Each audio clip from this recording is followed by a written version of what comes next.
Hello, I'm Bob Hoban, and we're going to go through a whole bunch of country piano styles today. A lot of licks, a lot of tunes, and I hope you get something out of this tape. Country music has had piano as a predominant instrument now since about 1930. And there have been 4 or 5 major styles, 4 major and 1 ancillary style that have moved it forward to where it is today. And where it is today is a pretty good place to be. It all began, of course, country music, with the fiddle and banjo and later on the guitar. And its roots are documented and well documented in many other places, and we're not going to take up any of that time on this tape. But the introduction of the piano into country music as a soloing instrument, not just a rhythm instrument, starts pretty well back around 1928 or 1930 with a music called Western Swing. He changed clothes. Well, this is shot at another time, but we're lucky enough to include in this tape, for our example of Western Swing, to help us out, the great fiddle player Vassar Clements. Vassar, thank you for being here. Thank you, Bob. I wouldn't miss it. I wouldn't miss it for the world. Thank you, dear heart. Vassar's going to play the melody on these tunes, since I'm going to be playing the rhythm and the bass part.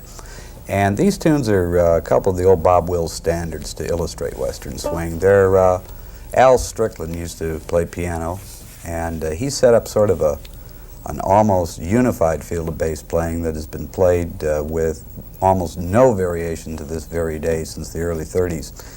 And we're going to try a couple of the more famous tunes for you right now. Let's try Stay All Night. Okay. Here's we can do it here.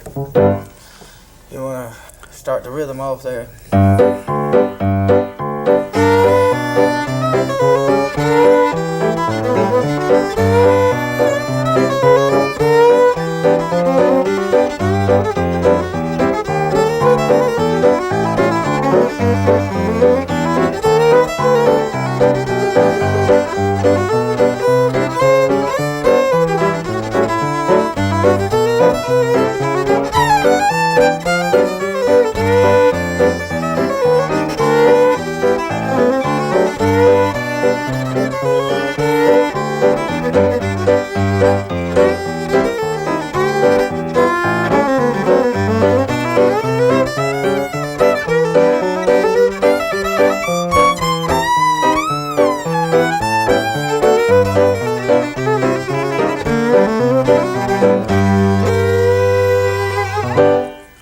Stay All Night, stay a little longer. Thank you, Vassar. Mm-hmm.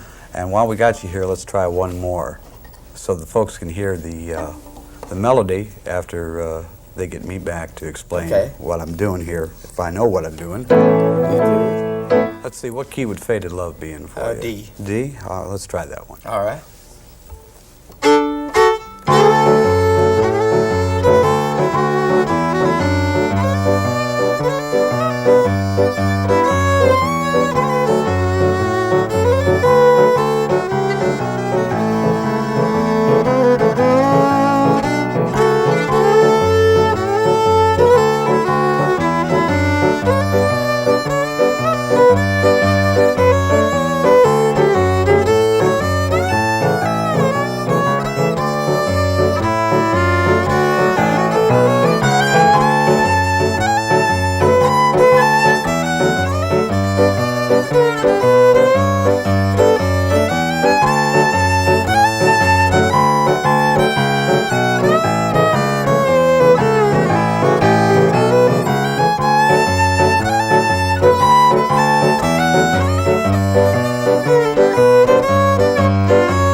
All right, Vassar, beautiful. Thank you. Thank you very I much. enjoyed it very much. And folks, I'll be back in just 1 second, so stick around. Well, as you can see, Western Swing does things to you. It changes your clothes sometimes. Al Strickland, whose piano notes and lines I was playing during those 2 tunes, really started a foundation that has forever been endemic in country music since then. It's the type of bass that plays in back of bluegrass hoedowns and breakdowns. It's the feel and style of Western Swing, and to deviate much from it changes the form and the texture of the music. So I want you to learn, if you can with me, exactly, note for note, the two basic bass lines in the 2/4 beat, or the Western swing two-step beat that Al Strickland used to play. And let me try and demonstrate those to you right now. Now, one thing I'm going to do is we're compressing the keyboard a little bit. I'm not going to go way low or way high. What I want you to do at home, and I hope you're at the piano right now, and I hope you've got a pencil and a sheet of paper and are taking some notes while this tape is going on, so that you don't have to constantly refer back to things. It would be a big help. So I'm going to compress the keyboard, and if I play something that sounds as if it should be played an octave lower for a bass part, or a solo that may be an octave higher or 2 octaves higher even for a solo part, you try it. You try it higher, try it lower, see where it sounds right to you, see where it fits. Because wherever it sounds right to you is where you're going to play best. Now, the rigidity of Al Strickland's lines should be learned. Possibly you can deviate from them in your own way later, but you should get the basics down first. And another thing I want to say before I get into demonstrating his bass lines. Rhythm is of the essence. When you play, don't play behind the beat and don't play in front of the beat. If you play in front of the beat with yourself, it's going to be very hard to play with a band because you'll constantly be pushing the drummer. And eventually the tune will speed up or become arrhythmical. And if you play behind the beat, if you get lazy, well, the tune's going to slow down, for sure, even if you're playing by yourself. Even if it slows down a little in tempo, it kills the musical flavor and the texture of the tune that you're playing. So stay on the beat as much as possible. And if you have to practice something as simple as a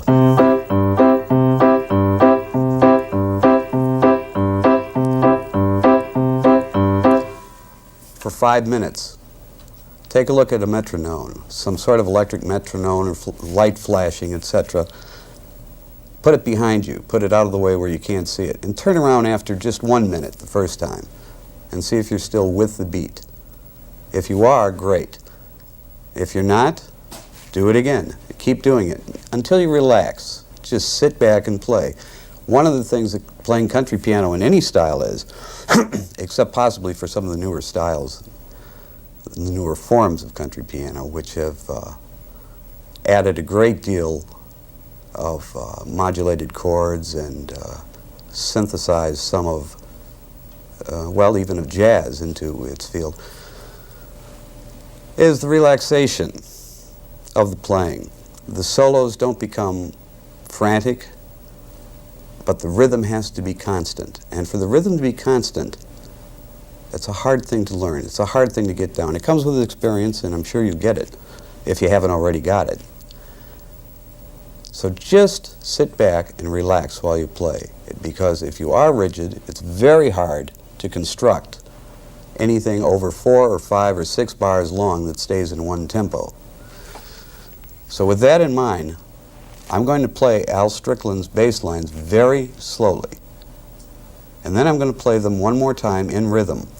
And I want you to practice slowly. Don't practice it in the rhythm that I'm showing you at the end of the line, or don't try to sit around and play with what Vassar and I just played. Go over and over and over very slowly until you genuinely feel the music inside you without thinking. You don't have to look at a sheet of music. You might have notation of this down so that it's within you, so that you can get the easy spirit of country music, the easy feeling of it. With that in mind, let's get to these lines. Now, Stay All Night was played in G, and the bass part was played in a much lower octave, but I'm going to play it, as I said before, in the center of the piano to be able to illustrate closer and bring the keyboard larger onto your TV screen. This is it. Start on 1 in the key of G. 8 notes to a scale. Each note has a number. 1, 2, 3, 4, 5, 6, 7, 8. Start on G. 1, 3, 4, 4 sharp, 5, 6, 2, 5, 1, 3, 4, 4 sharp, 5, 6, 7, 8. You'll note the second time through that that was simply the G scale playing that line. Now, to finish the 4-line stanza, start an octave higher than you began your first bass note and go down. By going down, we start at 8, 7, 6, 5, 4, 3, 2, 5, 8, 7 flat, 6, 6 flat, 5, 4, and now you want to do what used to be called a doublet. 3, 2. There are 16th notes actually. 3, 2, 1. So your line, finishing that last line, 8, 7 flat, 6, 6 flat, 5, 4, 3, 2, 1. Your right hand plays the rhythm.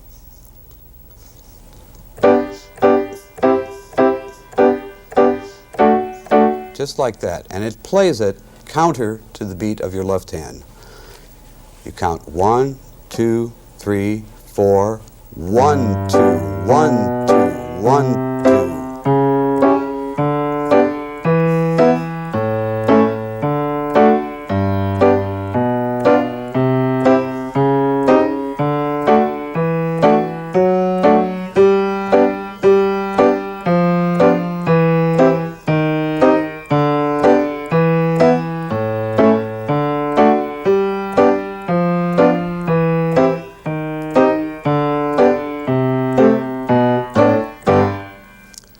Now you know that there was a rhythm chord along with the bass note when we played the 16th notes at the end of that line. A lot of people can't hit that chord in rhythm.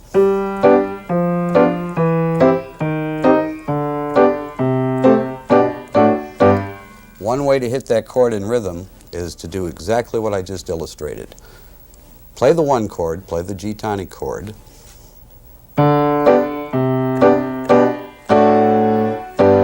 and play 3 chords. That will keep you in rhythm. Later on you'll be able to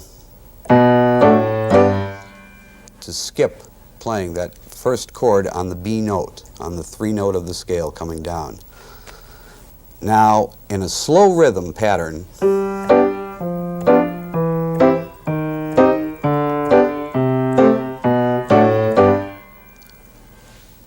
it works well. In a faster rhythm pattern, you're going to have to eliminate those 3 chords at the end. The 3 blind mice figure. Why? Because it's going to be confusing. It's going to interfere with what the bass is doing and what the guitar is doing.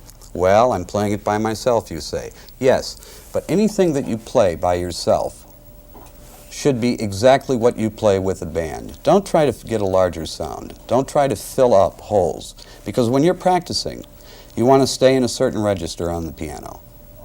You want to learn that register to play along with another instrument, such as a guitar, another rhythm instrument. And a guitar, while it's playing chunk, chunk on the 2 and the 4 beat, while you're playing on the 1, 2, 3, 4, alternating 1 and 3 with the left hand and 2 and 4 with the right hand, your 1 and 3 with the left hand is playing exactly what the bass is playing, not only in count, but also the exact same note. In Western swing, the bass and the piano play exactly the same note in the left hand. It's tradition, and it's what creates the sound. If you leave that structure, you're almost playing a rather confused version of regular swing, jazz swing, or western. It's a melange. You don't want to do that. You want to keep very steady. Also, by playing exactly what the bass is playing in the left hand, you create a very tight bottom so that all the solos and the singing on top of it have a great fluidity and a great openness to be able to play exactly what they want to play at any time. Let's go through this pattern just one more time to show you rhythm. If you practice slow, practice in rhythm. If you practice as you get faster, always stay in rhythm. Don't speed up, because no one in the world is ever going to be able to play with you if you learn to play that way. So keep your rhythm right. One, chuck, one, chuck, one, chuck, one, chuck. If it's easy to start out that way, and it is for most people, to start slowly, if it seems easy or too easy, along about the 5th or 6th bar of the music, it's going to be too hard, because you're going to be speeding up, you're going to get bored, and the texture of the music is going to disappear. So stay in your rhythm. Now let's try it one more time, staying in a very slow rhythm.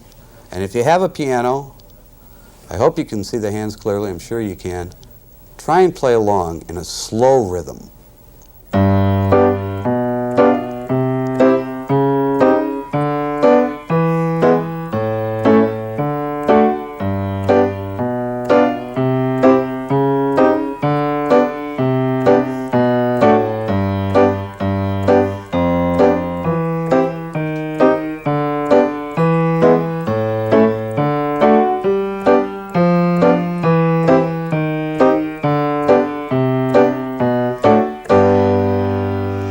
I deviated at the beginning of the 3rd line. I started to go down instead of from my basic note. That's what you would do. You would go down. I jumped up an octave so as to give you a clearer picture on the overhead camera of the piano.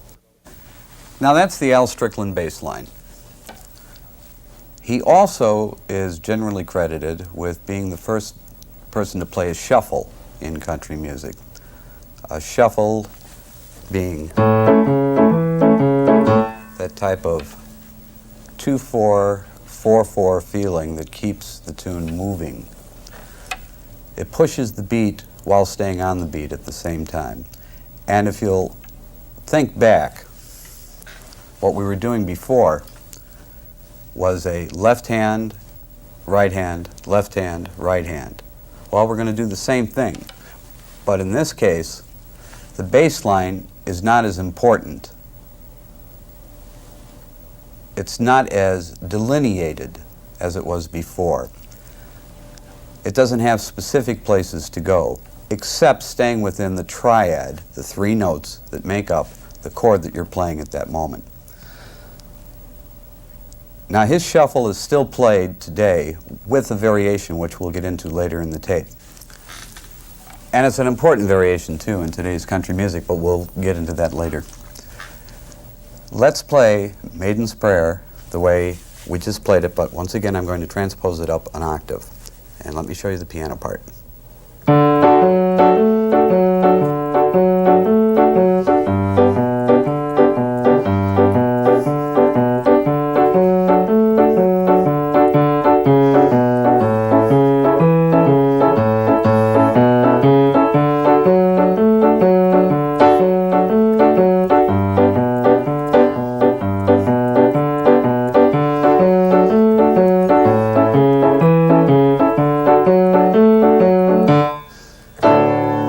Okay, that was Maiden's Prayer.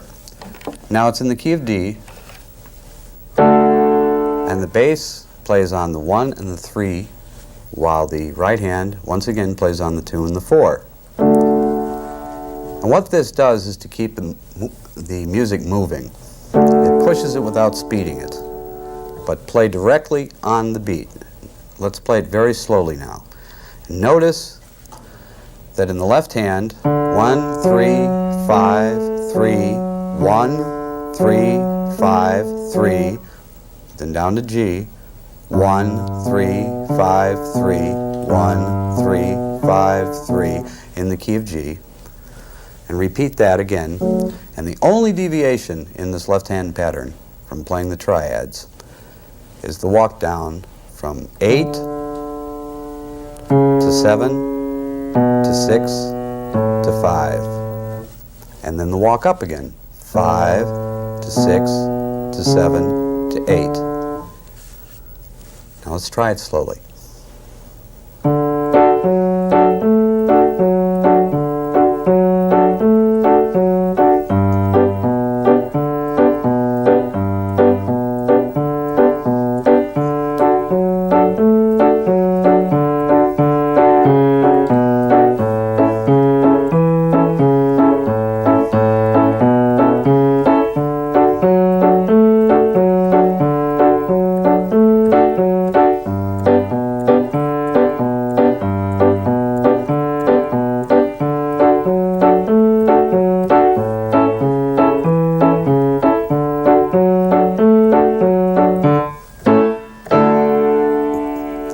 When you're practicing, always try and end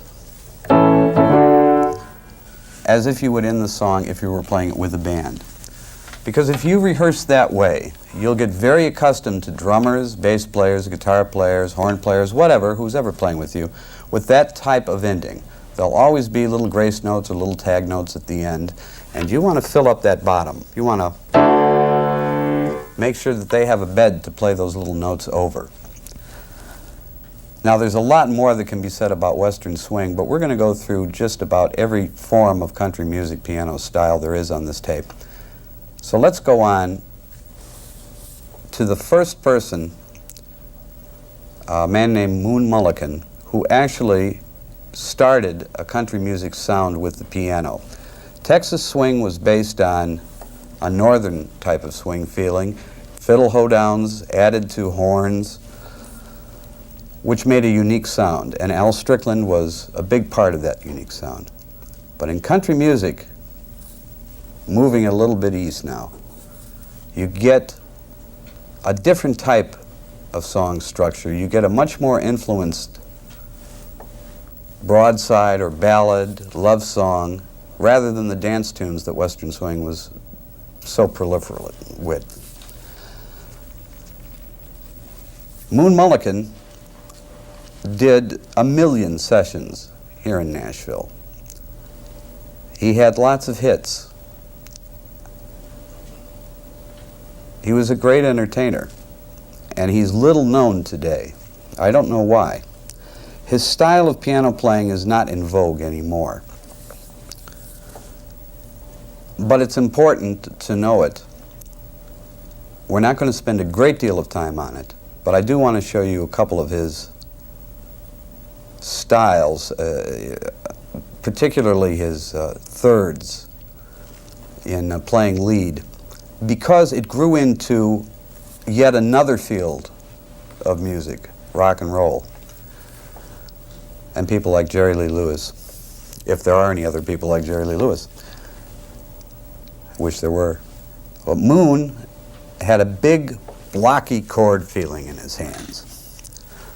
Instead of playing a single note line, he'd play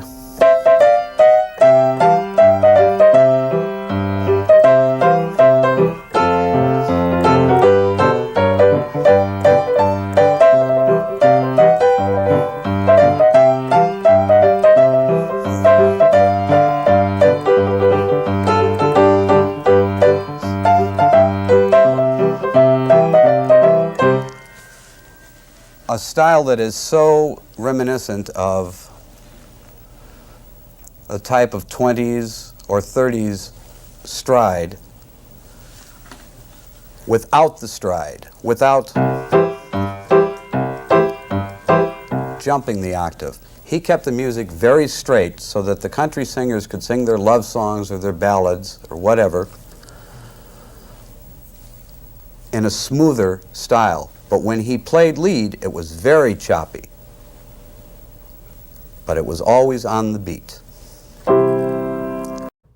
you really start to feel some of the syncopation.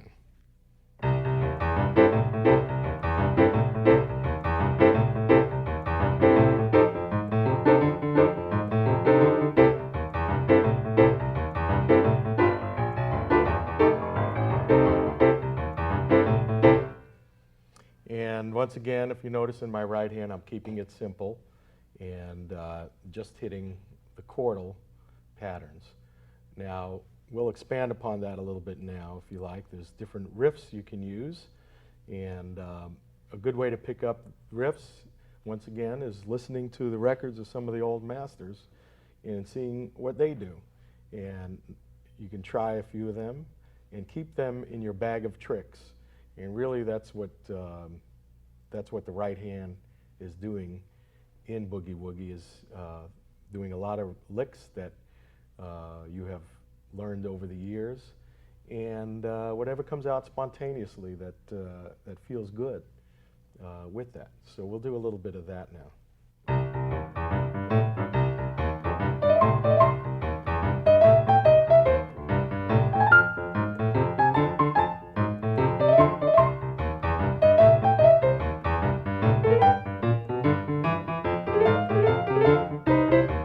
Now another one.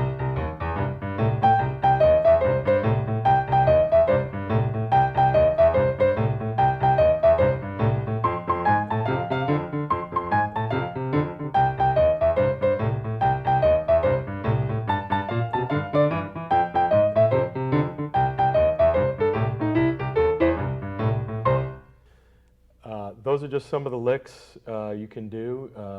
A good thing to remember is you can play off of the chords. So if you're in C, you have your C major. This is the right hand we're talking about now. You have C sixth. You have C seventh. And then you also can use the C octave. And you can use all those elements within the blues scale to play with. So.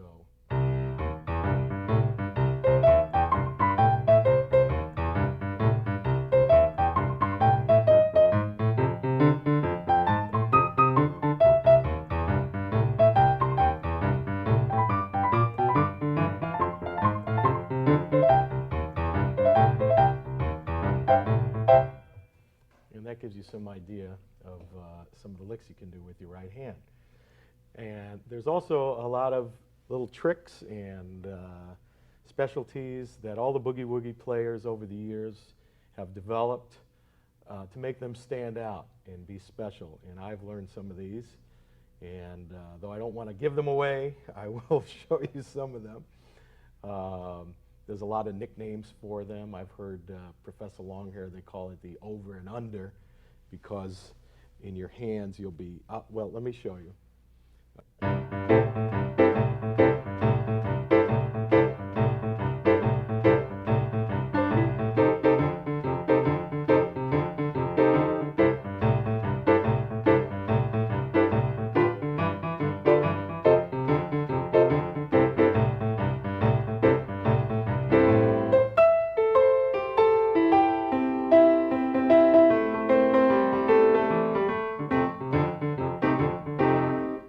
That's one of the little tricks of the trade, and sometimes been called over and under.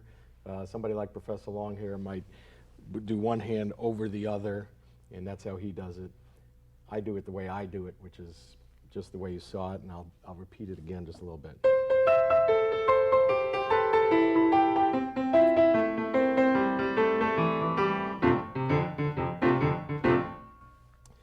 So classical pianists would look at that and go, that's not correct. But you have to do what feels comfortable with your hands as best you can.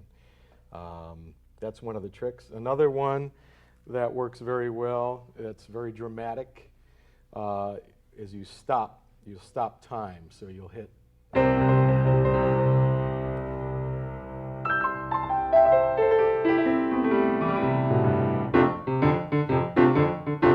Now let me lead you into it. I'll start it again.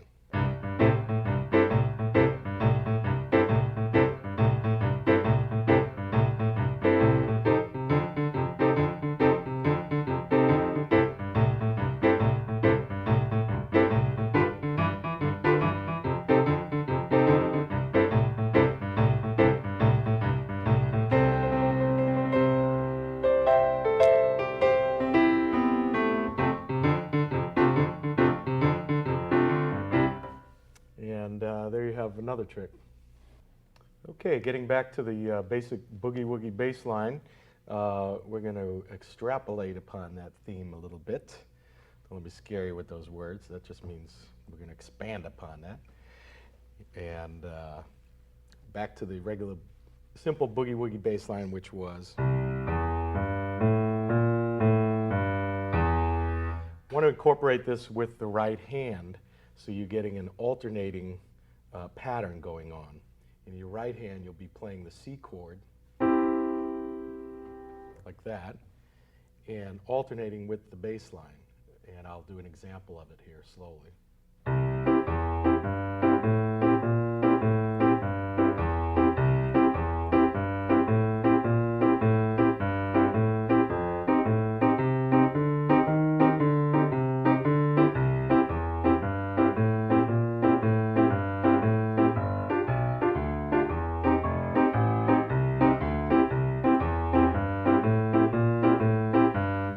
So you hear how it gets that nice bounce to it, and once you learn it and you pick up the tempo, you really have a nice little bounce there. This works very well in just accompanying, if you have the whole band, if you're working with a band and you want to just get that boogie-woogie rhythm, if you're not doing a solo, this is a good thing to do. Now we'll speed it up a little bit.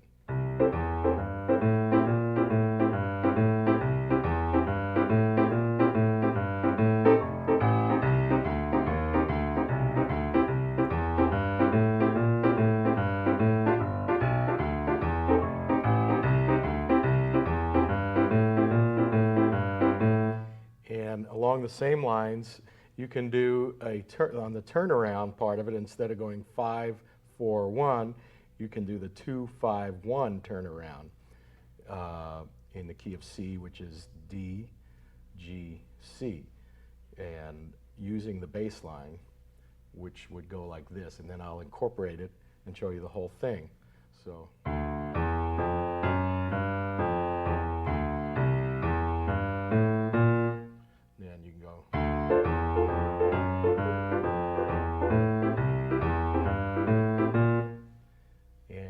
Do the whole thing now, and you could hear it using that turnaround. So that's another variation on the turnaround you can use.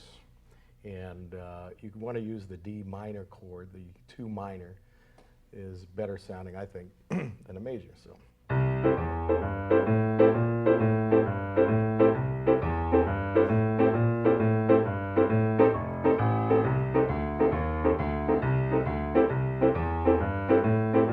Here it is.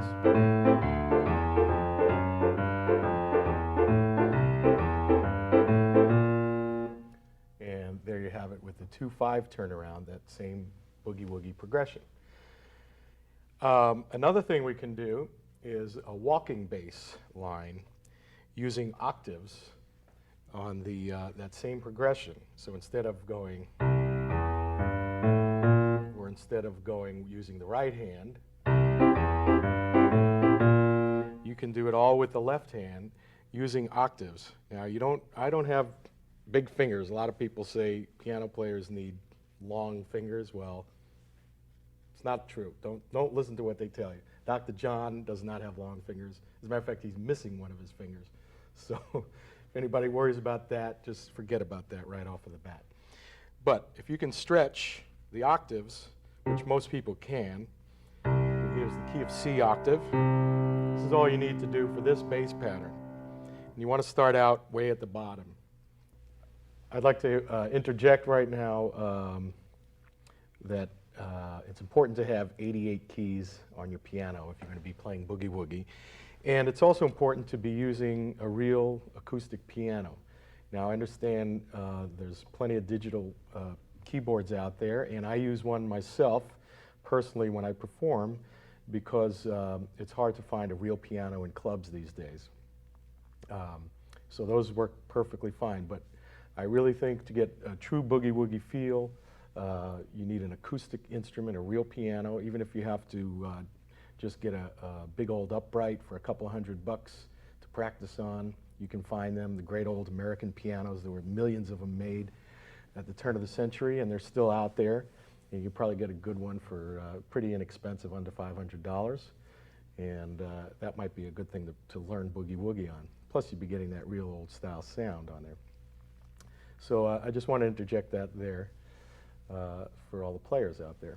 So back to I should also tell you, I've come across some pianos that were not worth playing on, and I've been known to destroy a few around the world when I have come across some that were just so trashed out that they weren't even playable. So I understand the situation out there. This is the, what I'd like to do is do the octaves in the left hand, and then we're going to do a walking bass line with them as the second variation on this theme. So if we're in the key of C, this is how it would go.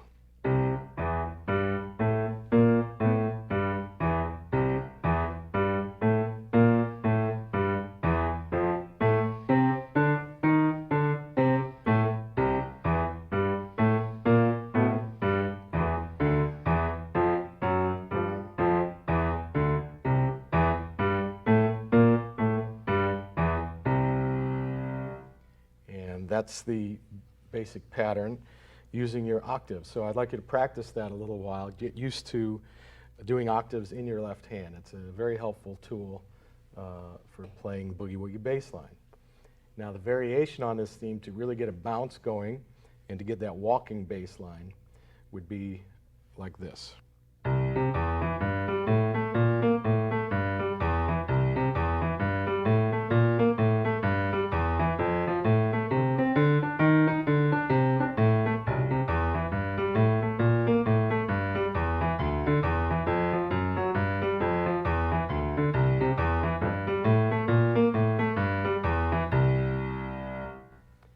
Now adding the right hand, once again, using the same method, just doing chords to start out with.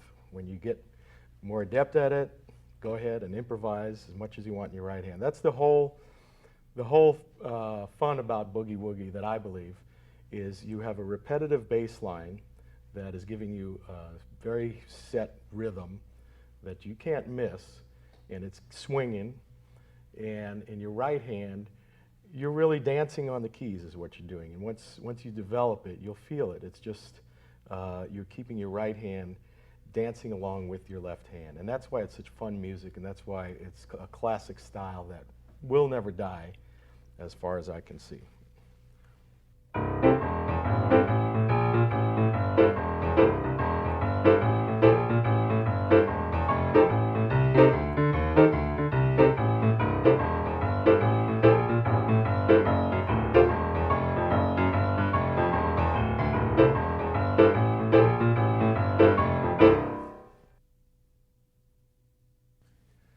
Okay, students of boogie woogie.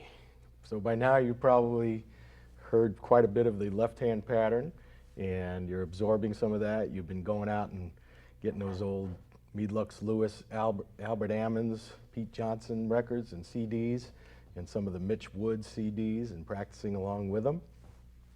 And now I'm going to let you in on some more right-hand stuff, because I have been concentrating quite a bit on the left.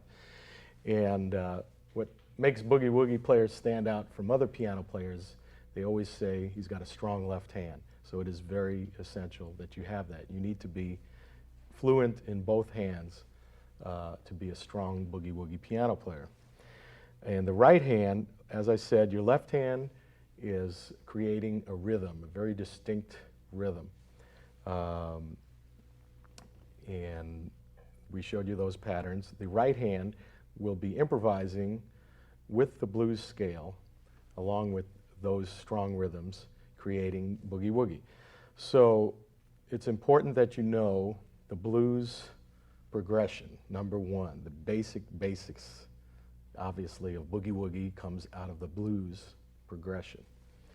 And in the key of C, well, in all the keys, it's 1-4-5 chord is the basis of it. So in the key of C, that would be the chord. C chord is the 1 chord. The 4 chord is the F, and the 5 chord is the G. And You will be using those chords and the flatted 7th. Then you have a C7th chord. The same with the F. You have the flatted 7th. You have the F7th chord. Then back to the C7th again. Then up to the G7th. Then down to the F7th. And back down to the C7th. And the turnaround would be G7th. Now, playing off those chords, you also need the knowledge of the blues scale. Now, regular major scale, I'm going to tell you this as best I can, not noting that I'm not a classical pianist, but a major scale in C would be. In the blues scale, you're flatting the 3rd, so this is your major 3rd. Now you flat it. You're also flatting the 7th. These are the most important ones. So,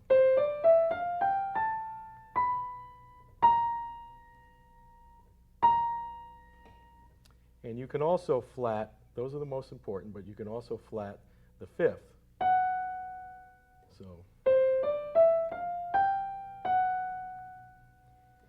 and the mixture of those flats in the scale gives you that blues scale. So it's important to know all that. And when you're improvising, you can play between the flat and the major, and you're coming up with a bluesier sound. So if you were to just play, you know,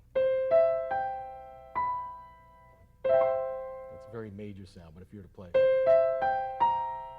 that's a bluesy sound. Or, so you can go back and forth between the flatted 3rd, the flatted 5th, and the flatted 7th to the major 3rd, the major 5th, and the major 7th.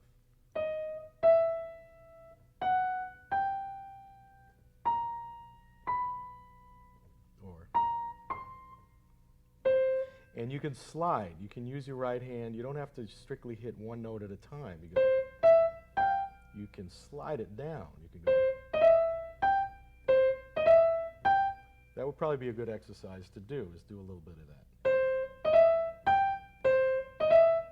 And then doing it on the 4 chord. And then again on the 1. And on the 5. 4.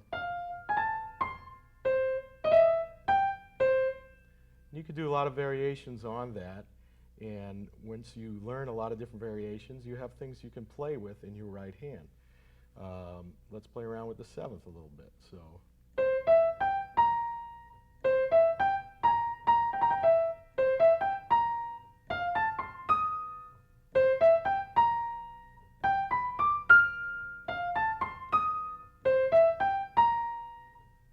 You can play with both of them.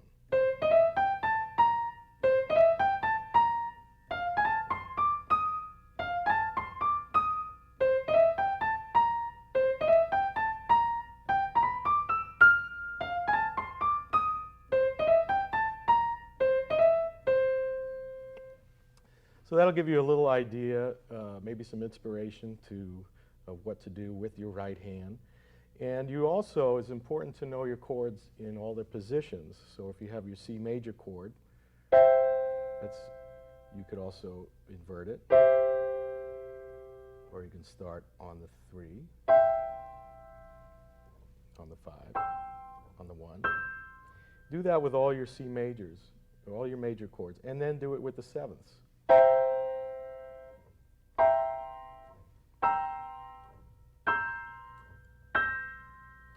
And of course, do it with each chord in the progression. So for the 4 chord.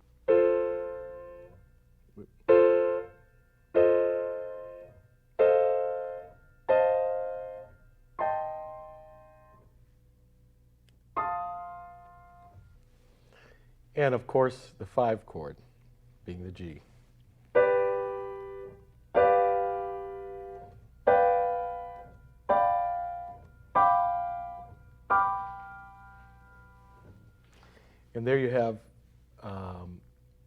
some of your basic chords in the blues scale. Now, of course, I'm showing you all this in C. The most important thing, another important thing to do, would be to develop it in all your keys as much as possible. Now, if you go back, of course, many of the great boogie-woogie players, I don't know that they all played in every key, but the more keys you can play in, the better player you're going to be.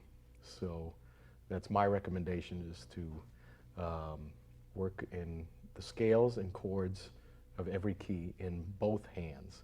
So start off simply, though. Start off in one key and learn all your basics, and then try another key.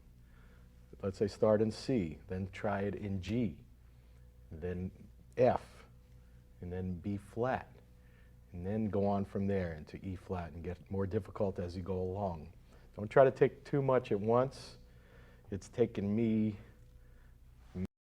Or I should say the Western ear, the human ear. The Western ear is used to hearing this scale. That's a diatonic scale. That's 8 notes in the scale. If we heard a 12-tone scale, we would be able to resolve anywhere we wanted to, because every note would be of equal value. But every note is not of equal value in the scale. And as I explained earlier in the tape, rhythm being the most important, now, once we have that down, the most important is voicing. Spread your chords. Here's a chord, it sounds like gibberish. But if you spread it, even just 1 octave, you see how you get inflected tones, implied tones. Kramer was able to do this in country music, just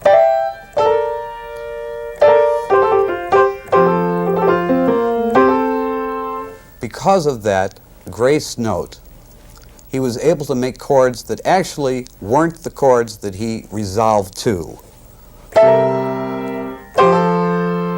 A million ways to resolve from C to F.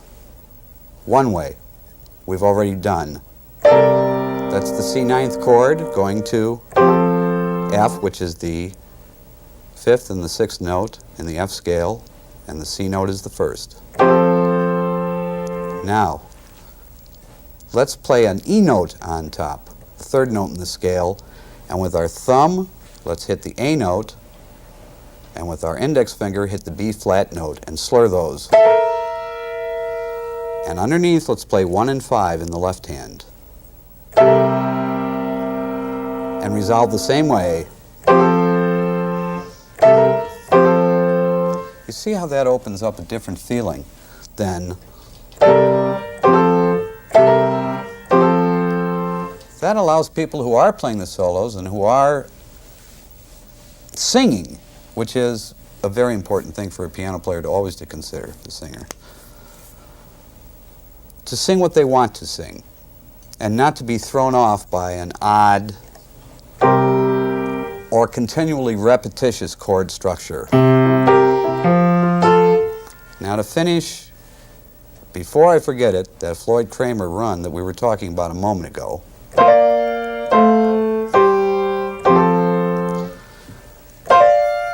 All right, we're in the key of F. Do your 5 to 6 slur, holding the 8th note of the scale. Come down to the 4, and then spread, the same spread that we did before, little finger and index finger, on 4 and 5, and spread. Play, slur it together. But what do we do with the left hand to make that sound right? Here is voicing. Instead of playing, that's fine, but it's very blocky and it's almost military in its concept. We're playing country. Whoa! Slur a note in the left hand. If you bring that up, you're changing this chord to that chord. The F chord becomes the B flat chord. B flat, D, and F, which is exactly what a steel guitar does.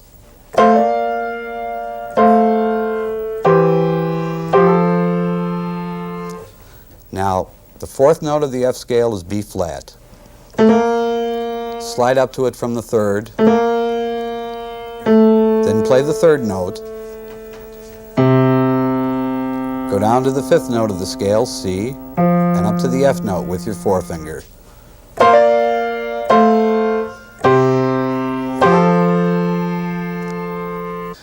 Okay, let's do one more Floyd Cramer run, and then we're going to put them all together in a couple of tunes for you. This may seem a little hard at first, but let's try it. That's directly from a steel guitar run. We're in the key of G, and we play 3, 5, 8 in the key of G. Just omit the 1. And take it down a half step, then another half step, and bounce that step again and again in 16th notes, and then a 1, 4, 6 for a C chord.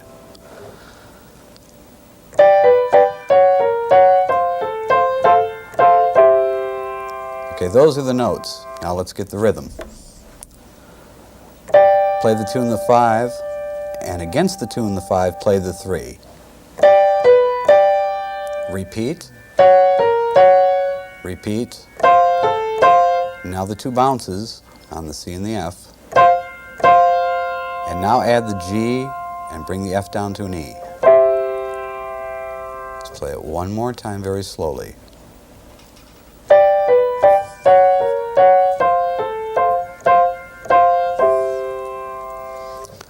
Now with the left hand, while you play that lick, just run 1 and 5,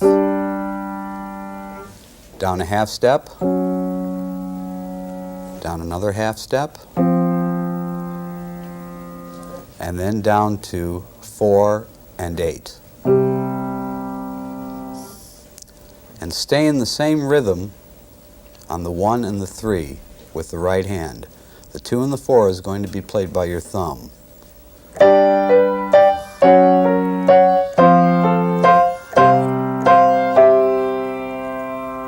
One more time, even slower.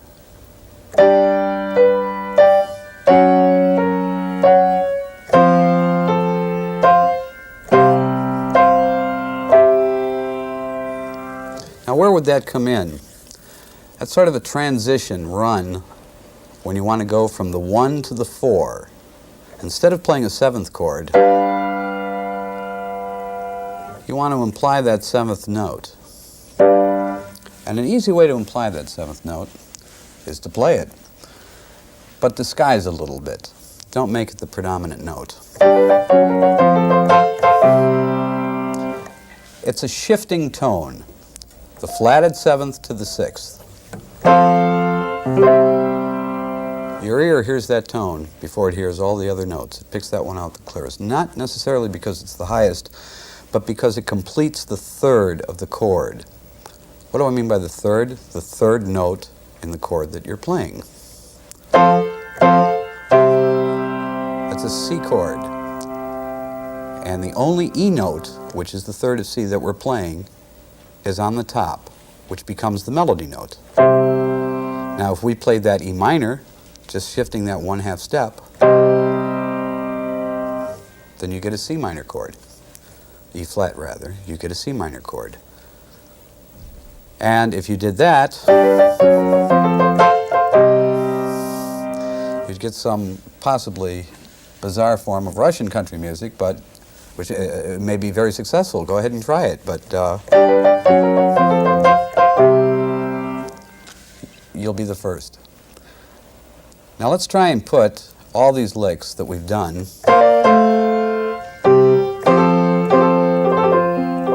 into a tune.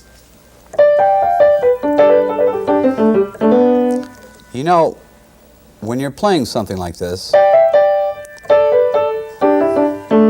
try and keep your hands in one position and very close to the keys. Because if you move your fingers off when you play,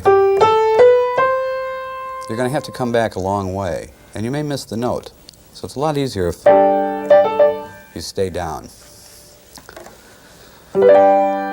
Let's see.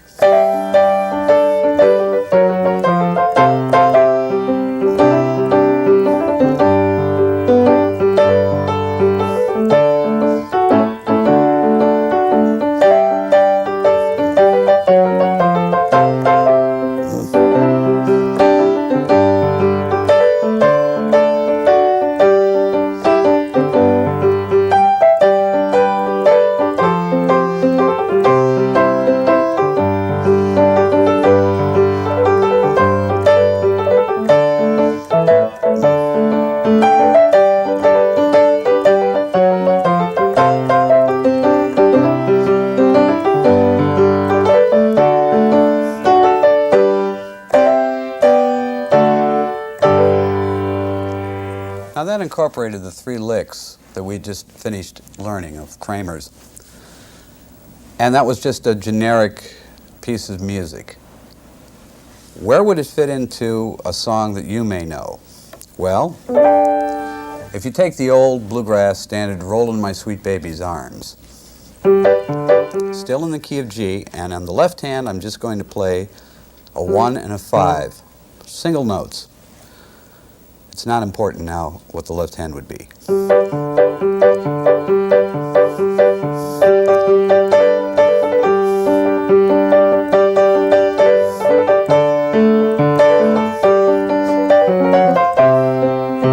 You caught that lick again. Now the timing was different. The timing was different because the song was at a faster pace, and if you'd played, you might have broken your thumb trying to get down there. So you do,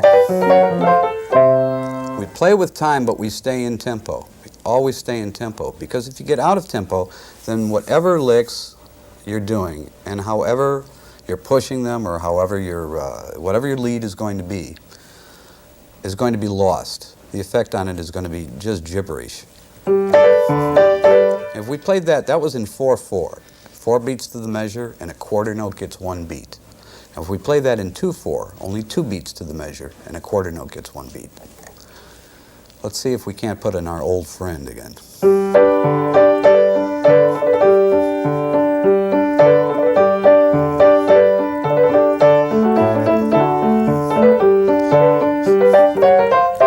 You can't. Even at half the speed, you can't. Why? The timing of a lick is very similar to the voicing of the lick. If you're playing a solo, as I was just doing on Rollin' My Sweet Baby's Arms, in the key of G, and you're playing it at a certain speed, you mentally are going to eliminate licks. You're going to eliminate licks that have syncopation in them to the point that they change the beat. So you're going to have to turn them around. Now, how do you turn them around? You turn them around by playing them in a different way, as we just saw a different rhythm. That was our first rhythm. That was our second rhythm, and our third rhythm was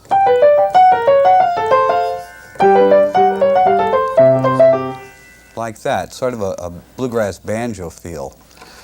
Well, what's important to know is the type of music you're playing. If you're doing Rollin' My Sweet Baby's Arms, you might be able to get away with something like this.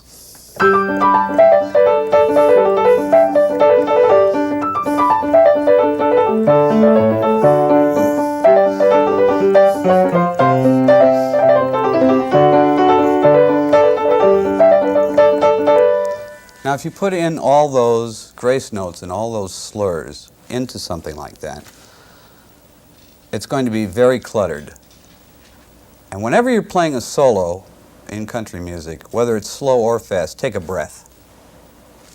Same way that a horn player takes a breath. He may play for 6 bars of an incredibly convoluted line in any type of music, but then he's going to take a breath. And that breath is as important to the music as any note that he's played, more so in many cases. Let's take that same solo that we just played on Rollin' My Sweet Baby's Arms using the slurs and try it again.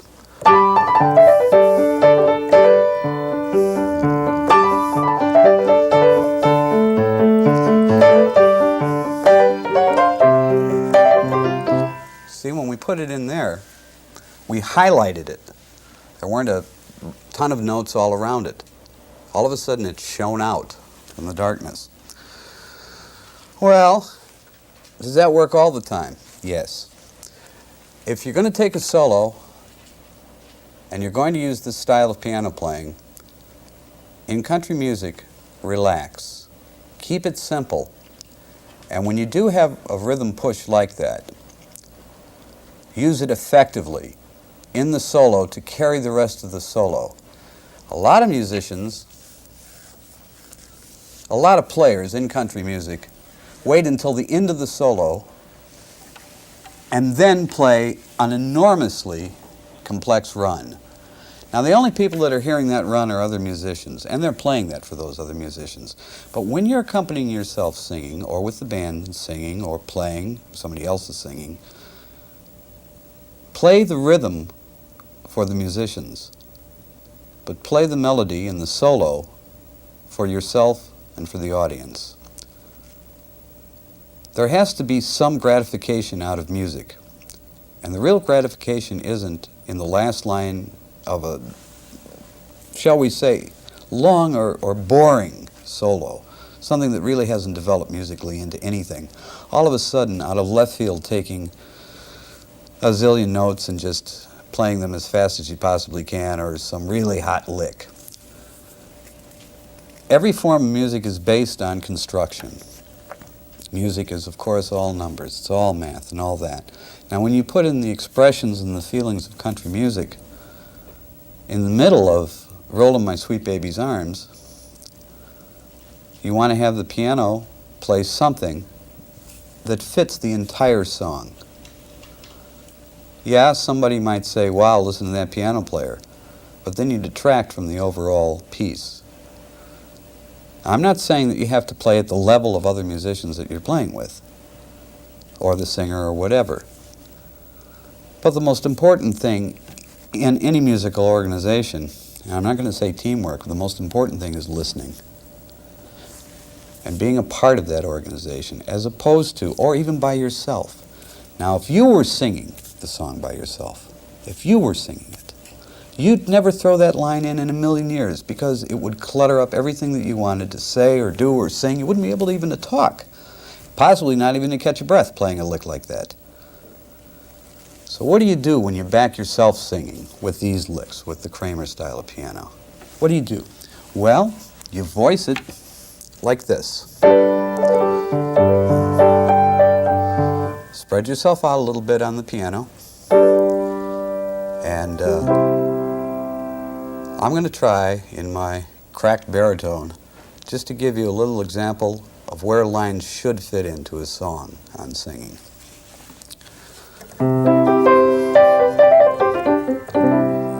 Now, don't be, what I'm about to show you, nothing's written in stone. But take it as an example and build on it. A lot of it is valid in the extreme. Some of it is opinion. But then again, you're going to get opinion from everybody. So when you're playing and you're accompanying yourself, morning as I've rambled, that might work. Let's try the old song. When you're playing and accompanying yourself, think of how it is when you're playing with a group and accompanying someone else, and play that same way. Stay in rhythm.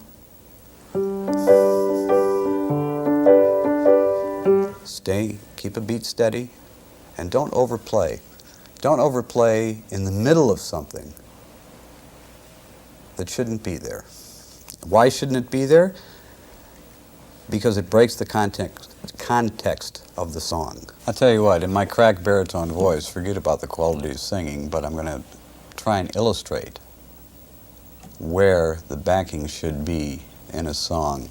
When you're singing yourself, don't overplay, as I've said. There's another thing, too. I'm going to do a song in 3/4 time, commonly known as waltz time.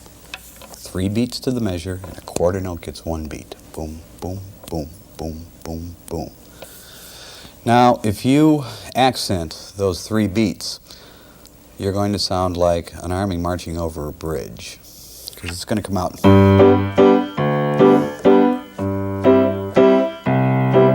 No matter what the speed of the tune is.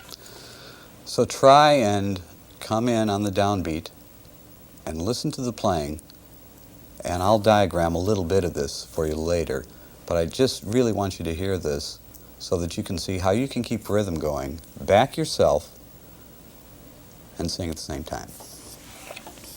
Let's try the old song, I Never Will Marry.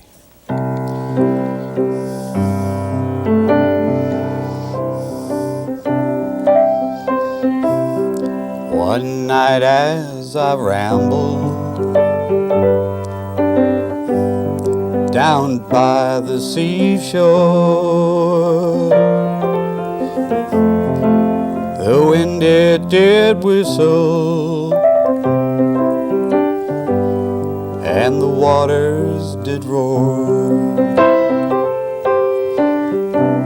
I heard a fair maiden make a pitiful cry. It sounded so lonesome in the waters nearby. I never will marry, I'll be no man's wife. I expect to live single all the days of my life.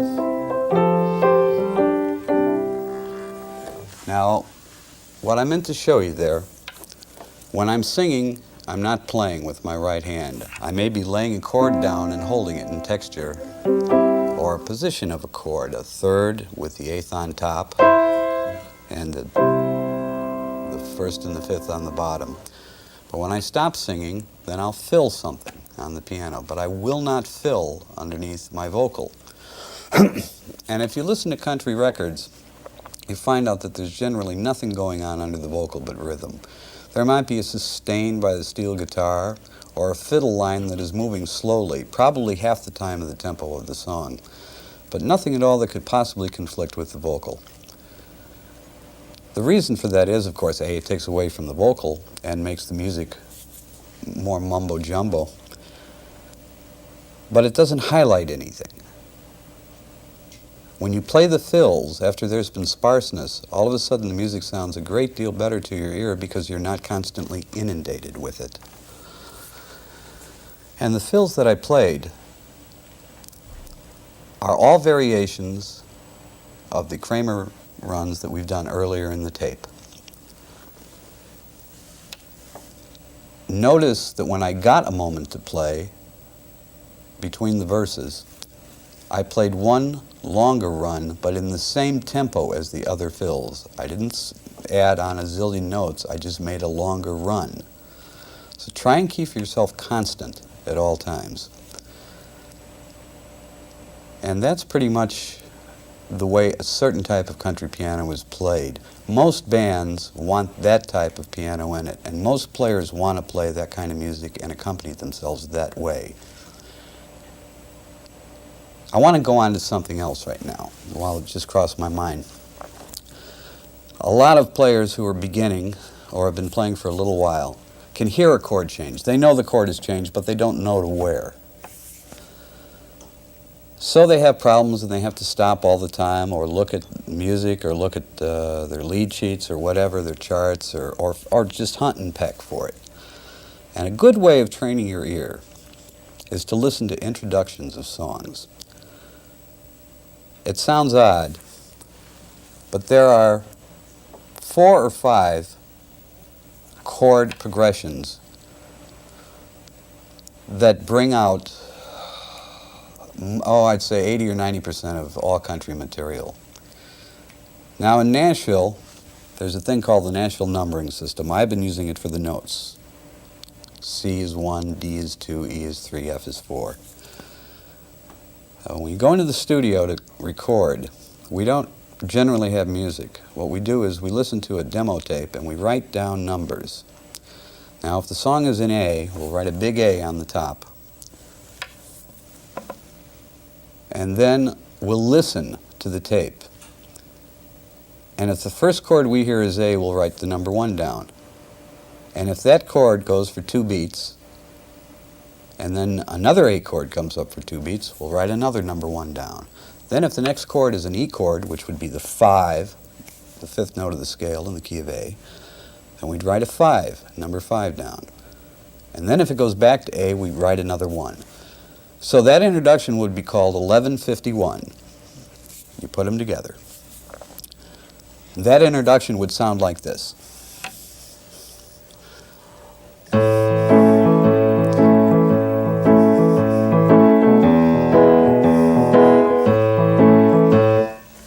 That's 1151. Now, if you listen to that introduction and hear that chord change in the tune, and almost without fail, a chord change comes from either the end of the chorus, the intro, rather, comes from the end of the chorus of the song, or the part of the song that is just going to be sung. Very seldom do you take a chord change that doesn't occur in the song and put it as an introduction in a song. It doesn't fit. It doesn't make sense. A lot of people just play an introduction like this.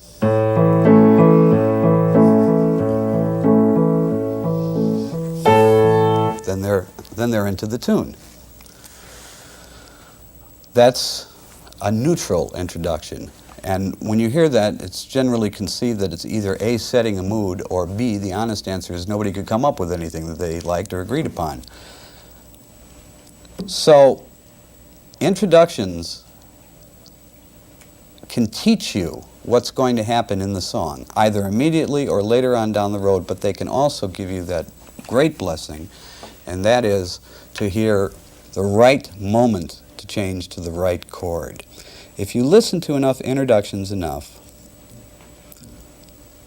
of tunes, and I mean go to the record player, the cassette player, whatever, put on a bunch of country tunes. Listen to the first 10 seconds of the tune. In a couple of hours, you'll be able to chart out that entire tune for yourself without ever hearing the rest of it. You may not know where the bridge goes when the middle of the tune comes up. You may have to hear that and write that down, but you'll know the choruses and the verses of the tune. Bridges are written so that they're different from choruses and verses, so they set the tune apart. So 1151 or 1141 or 1451 would be 14, 1, the 4 chord, the 5 chord, the 1 chord. And if you hear this introduction in a song,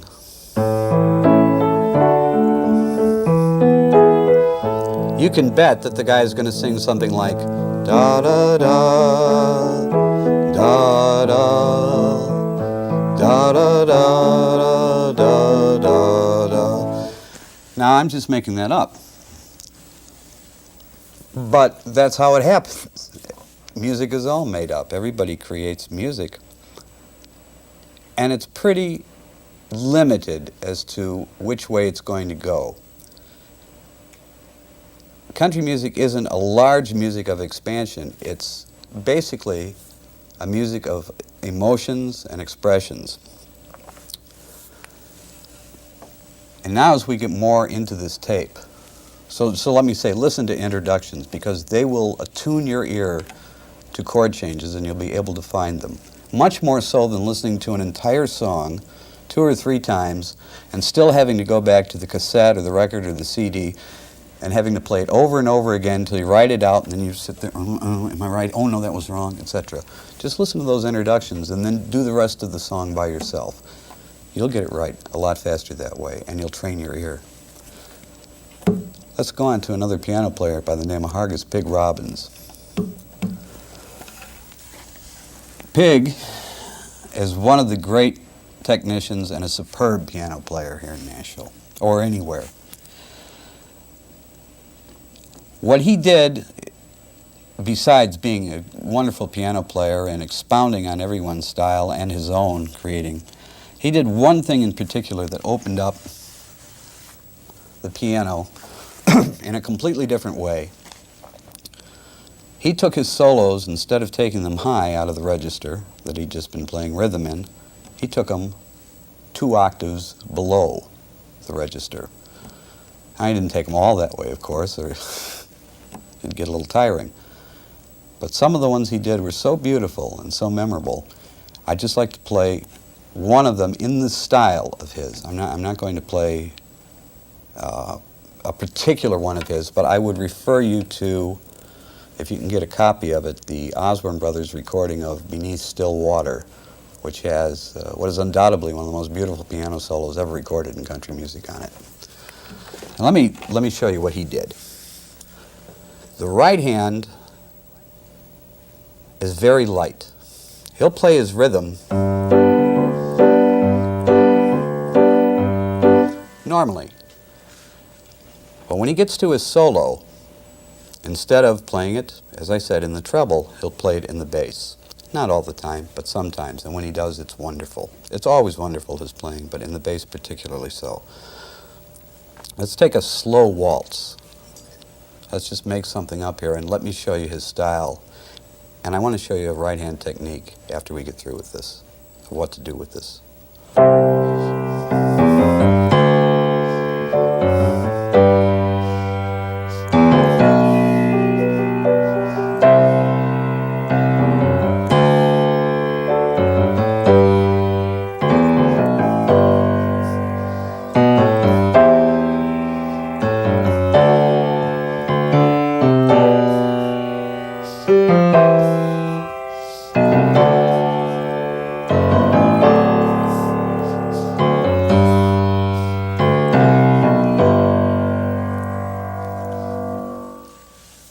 Now, while that's not, as I said, exactly a solo by him, that's a pretty good generalization of his attitude on the keyboard. And after you hear steel and fiddles or guitar lead, which are all above, by far, middle C, you hear that bass coming into the piano. And some people have said it's an acquired taste. Those are people who need to acquire some taste. But anyway, it's such a relaxing change of pace in the music and opens it up so far that it's something that you should very seriously consider to learn. Only because if you can do it, then you can just add that to your repertoire and be that much better of a piano player. Now, the exact notes that I played aren't important. What is important is when you're playing the lead, it's played on the beat, as you heard. Certain notes are accented. That's up to you. When you play,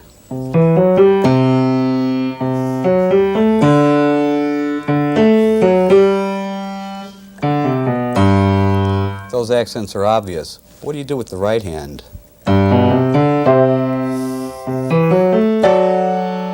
Make sure that the right hand doesn't come off and block the left hand solo. Just put it in as a cover to float on top of your left-handed solo. And there are many other things that Pig has done, and I wish we had time for them on this tape, but I think that was the most important. And I think we're going to go on now to a little bit more modern type of country music. Well, country music, due to all these people and their great talent and the modern players of today, and that's not to say that Pig and Floyd and everyone else that I've mentioned, those two gentlemen rather, are not as modern and as good a player as they've ever been. There have been some innovations, of course, as time has passed, and some of those innovations have been great and some have been not so great, but a few musical ideas that are valid in any musical sense have crept into country music, basically in chord construction and in passing tones. and in playing a different bass note than the tonic with the tonic chord. And I'd like to give you a little illustration of some of those right now before we get on to playing a couple of modern tunes. And let me start with the first one, which is very simple. Let's just play a D chord. And normally that would, of course, be played with a D chord in the bass. So if we have a slow 2/4 tempo,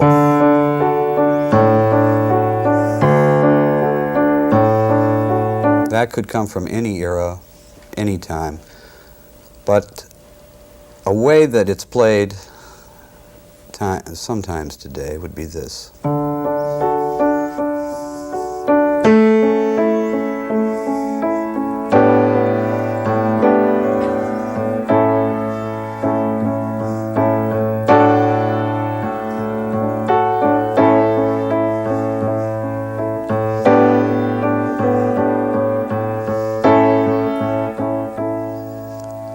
And what I've done there is to change my D chord to an A chord with the A on top, go to the 5, and then to a G chord with the G on top, back to the A chord, and back to the D chord, while underneath playing a D note.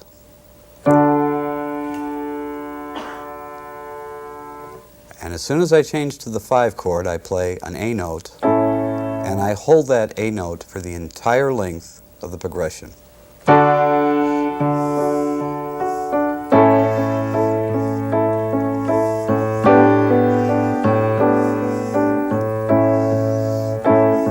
Now to the D.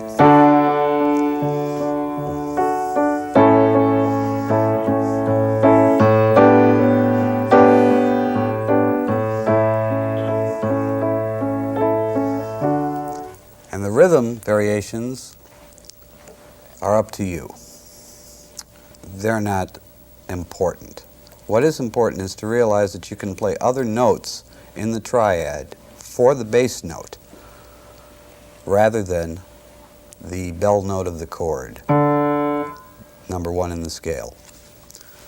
Something else that I should show you too is a major 7th chord, as opposed to a flatted 7th chord, which we've played earlier in the tape, which would be C, B flat, G, and E in the key of C. You take the B flat and make it a B natural, which makes the major 7th. But to play it in that position is once again a problem of voicing. We don't want to play it in that position because it sounds yucky. That's a real musical term, by the way. So we're going to move down the keyboard a little bit. And remember how we played the voicing of our C 7th chord. Now let's play that same voicing using a C major 7th chord. And the only difference, there's the C 7th, C flatted 7th, and here's the C major 7th. Bring that B flat to the B. Pretty chord. Here's a little exercise for you to play with this. Walk it up, all white notes on the scale.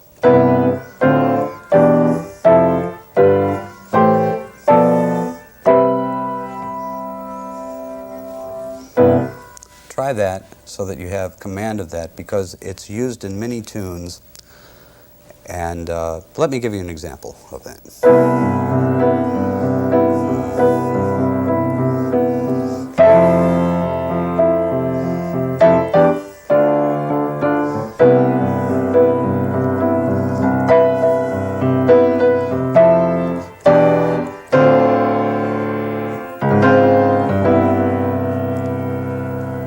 Now what I did there at the end of that run was to walk the F major 7th chord down, just as we did before, and I held the C, F, and C in the right hand while I lowered by 1/2 step the left hand to a C sharp, G sharp, and C sharp. And then lower them both 1/2 step so you get back to the beginning. Think of all the songs that you've heard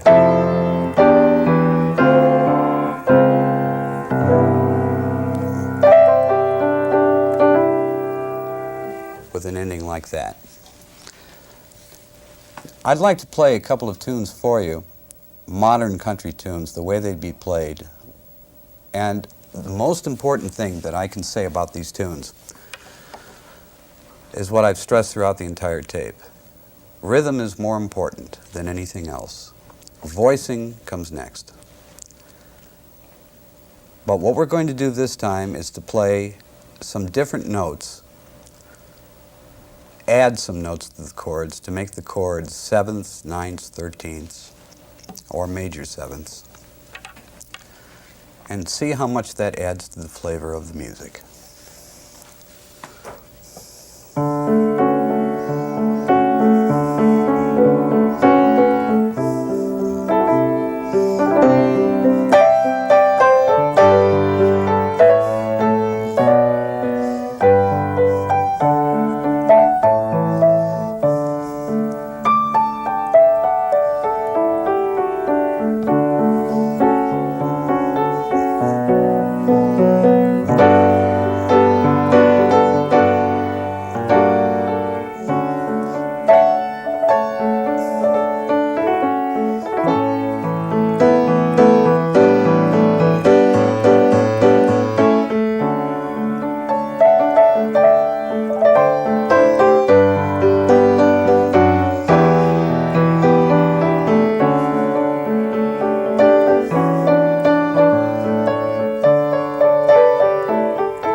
Now, what that song illustrates really is a combination of the Floyd Cramer approach, the slurred notes, major 7ths, minors, chords that I specifically, for want of a better term, hit harder than others. And if you go back and play the tape, you'll find this position in the middle of the tune.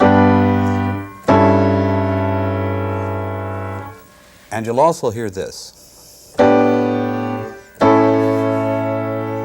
Those are resolves with a different bass note than the chord that you're playing in your right hand. It's not the same note. In the left hand, that note is in the G chord, but it's not in the A chord. The A note is not in the G chord, but it is, of course, in the A chord, so it resolves. And music that is as openly written as a piece that is allows a great deal of interpretation and texture. Obviously, it's country. The feelings are country, and the expressions in the music are country. Even the rhythm is country. Let's try one more and see if this helps you. And after I do this one, I'm going to give a little illustration of a couple of things that I'm doing in this tune.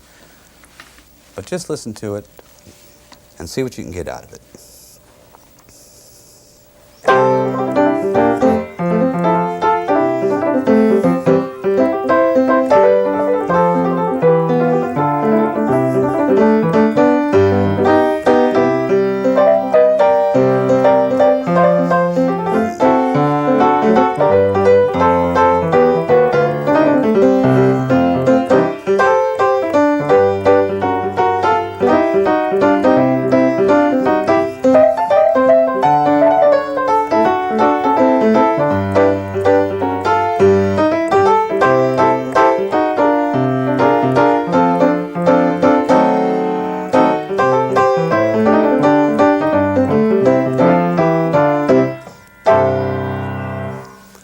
Okay, there were a lot of left curves in that one, I know. Particularly a C diminished chord. Yeah, it's been played. All the diminished chords have been played in country music for years and years and years by the musicians and back of the singers who probably didn't even know they were playing them at times, but whenever they could bust out and play things like that, they did. And in a tune like that I just played, you've got a lot of room for, instead of a zillion notes going up and down the keyboard, which would not be part of the tune. Remember, we're playing country, and that was sort of a country swing tune. Instead of that, we chose to open ourselves with chord progressions. That chord progression of the C diminished, and let me explain a diminished chord to you. The C triad is C, E, G. Lower the 3 and the 5, the E and the G, to C, E flat, F sharp, and add the 6th note to the scale for the chord.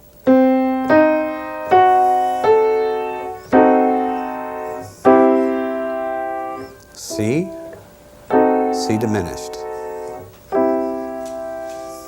What that does is, when you're playing in C, and you've gone to C seventh, which means that the next chord, as we learned before, is going to be F. If you raise that F to an F sharp, and add an E flat note to it, there you get the full body of the chord change. It's a lot better than just playing. You see how full that can be? Another thing I did in that tune was our old pal, I hope you caught that. Not much else new really in that wasn't introduced before, except possibly for this chord, which is a 13th chord. 13th in this case is lucky. It's a C chord, and a C 7th chord would be adding the B flat. Now, if you add the 6th note of the scale to a 7th chord, 6 and 7 equal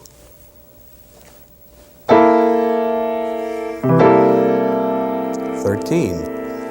So play B flat, E, and A with the right hand. There's your triad, C, E, G. Make it a 7th, bring down that, and play the A note. And in the left hand, play 1 and 5, C and G. Now, just to open you up a little bit, if you take that down in half steps, do you like that sound?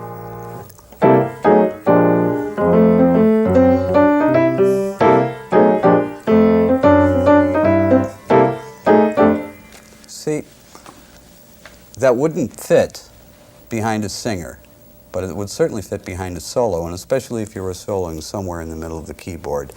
To have a two-handed solo like that, learn to be able to position and voice block chords that way. I think we've got about enough time for one more tune. And I'd like to do a tune that illustrates all the concepts that we've done. And I think we'll make it something that everybody knows. Let's play something easy like Cripple Creek in the key of G. And we'll start it out first in Western swing fashion. Then we'll try a little Moon Mulligan, then the way Floyd might play it. We'll even try a little bit like Pig might do it, and then we'll play it a little modern. And I hope that you've gotten something out of this tape. I hope it's opened you a little bit or taught you a few things on country music. And it's been my pleasure to be with you, and hope to see you again sometime. There are other tapes, there are other ways, or on the road or wherever. And thank you very much. Cripple Creek.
Bye.